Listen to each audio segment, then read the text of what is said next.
Hi friends, तर आज आपण बनवणार आहोत कांदा भजी किंवा खेकडा भजी. सो त्यासाठी मी 3 कांदे मीडियम साईजचे उभ्या स्लाइसमध्ये कट करून घेतलेले आहेत. जिरी, ओवा, हळद, एक हिरवी मिरची, लाल तिखट, कोथिंबीर, चवीपुरतं मीठ घालून ते मिक्स करून घेतलेलं आहे. मिठामुळे होतं काय, पाणी सुटतं कांद्याला, त्याच्यामुळे पाणी आपल्याला वरून ॲड करायची गरज पडत नाही. तसंच ते झाकून ठेवायचं.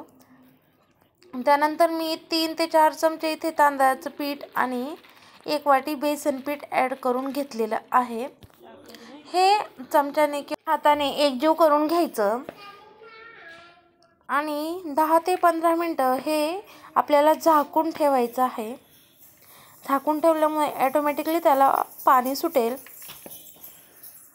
आपल्याला त्यामध्ये पाणी टाकायची गरज पडणार नाही. 10 ते 15 मिनटानंतर पाहू शकता तुम्ही, छान पीठ भिजलेलं आहे, पाण्याची गरज नाही पडली. तर आता एकदम कडकडीत तेल तापून घ्यायचं आहे आणि त्याच्यामध्ये आपल्याला ही भजी सोडायची आहेत. याच्यामध्ये आपण सोड्याचा बिलकुल वापर केलेला नाही.